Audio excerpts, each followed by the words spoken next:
I have heard many things about the Amex Plat, Gold, and Blue Business Plus being the trifecta you want if you want to run an American Express setup. And while it might have its merits, I actually think there is a better option out there for most people who just want to travel. What is good, fam? In this video, we'll be talking about the American Express Everyday Duo. Okay, so did I shock you with that opener? I'm assuming not, given that you saw the thumbnail and you clicked on this video. But with that being said, I do think there is a better option for most people who just want to travel and prefer to do it with American Express cards. And this is a combination of the American Express Everyday Preferred Card and the American Express Green Card. Now, okay, we all know how much I love the American Express Green Card. This is true. I do love that card. It's a great looking card. But there actually is a caveat to this setup, which I'll talk about a bit later in the video. But first off, I want to give credit to the two videos that actually sparked this idea for me. That'll be Matt from Spend, Earn, Travel, and of course, my man Chad from Chad's Money Minute. Now, in Matt's video, he was mainly talking about how these two cards in tandem are better than the gold card, while in Chad's video, I actually think this is the first time I heard the phrase Amex Everyday Trifecta, but I could be wrong about that, but that's where at least I heard it first. Now, I will link both of their videos so you can get their take on the cards, but I think my reasoning is a bit different than theirs, which I'll get into right now. These two cards cover the annual fee, first off. Well, mainly one of them.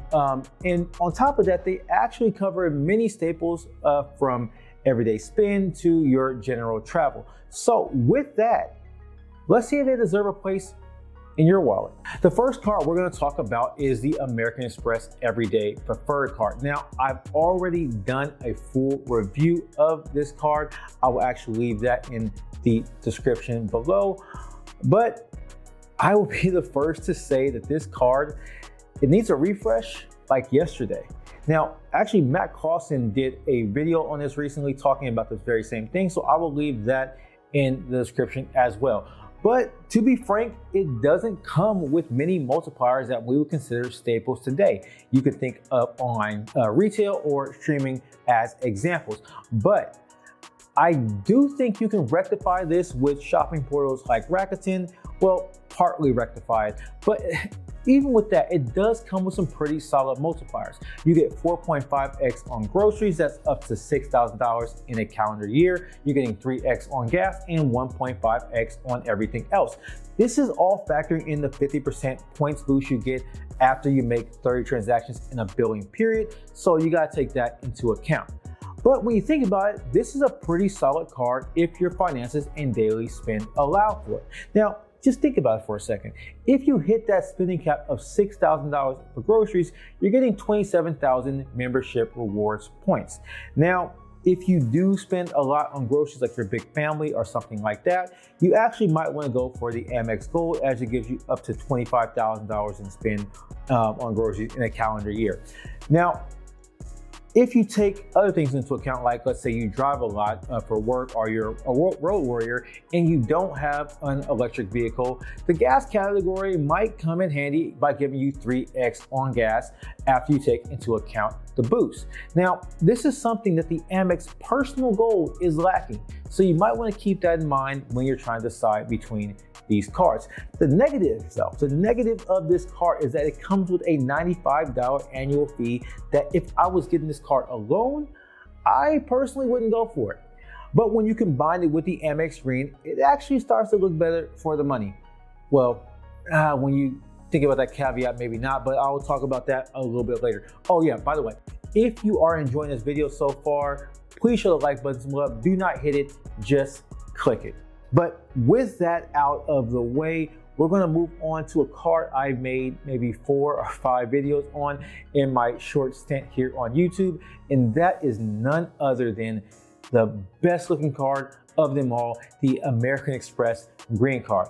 I must say, when I was putting this video together in January 2024, things were shifting and my mind was in a different state. Now, I've had this basically sitting for 4 months, and this idea has shifted as it is May 2024. Well, at least when I hope to release this video. And things have changed in that time. American Express said they will be making changes to their cards, and I'm sure there will be a fee increase on cards like the Everyday Preferred and the Amex Green. So in light of that, what I have to say about these cards might not fit in the nearest future. Either way, we're gonna do an overview of these cards and what can be done. This card, in my opinion, is the Swiss Army knife of travel cards. It comes with 3X on travel, which includes your general travel like airports, hotels, and also your Airbnbs. And you can go on with the list from there. It also has 3X on transit, which includes public transit, tolls, ride shares. You get it. The list goes on, and you can find out more on the website. But it also comes with 3X on restaurants. So at the end of the day, if you leave the house and you are not a bubble boy, you'll probably get some value out of this card and have places to use it. So with that said, at the time of recording, this card has a $150 annual fee. That is offset by the welcome offer in the first year and the $289 in credits that you get. That is $189 for Clear, which is a service that you can basically use to make your trip to the airport or through stadiums a little bit faster. And it also comes with Lounge Buddy, which gives you a $100 yearly credit for select airport lounges through the Lounge Buddy app. Now, this is where the caveat comes in. In my time thinking, this card basically has a flaw. When you really think about it, the only way you can really offset the annual fee is if you are able to use Clear. And while it can be helpful, honestly, I mainly use TSA PreCheck and I rarely, if ever, use Clear. Okay, I have a bit of a tangent. Let's do a thought experiment for a second. Yes, Clear is faster. But when we think about it, for TSA PreCheck, all you have to do is go through line. For Clear, you have to get your iris scan, do a little fingerprint, and that's if a kiosk is even free. Then you have to get back into the line just to get to a TSA PreCheck, get to a TSA agent to expedite you through security.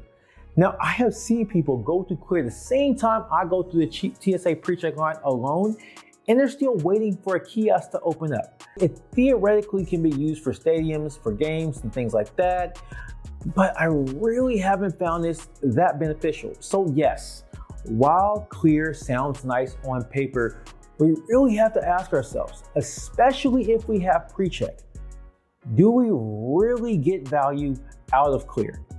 I personally don't.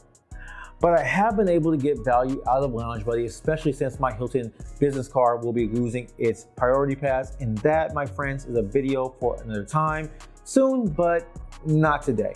With that said, if you are able to get value out of Clear and you can take advantage of Lounge Buddy, this card would basically be paying for itself and the Everyday Preferred. So yeah, for a person who is an occasional traveler, doesn't have a crazy amount of grocery spend, can take advantage of the transit and travel multipliers, and doesn't have priority pass or TSA PreCheck, this duo is a no-brainer, at least in my eyes.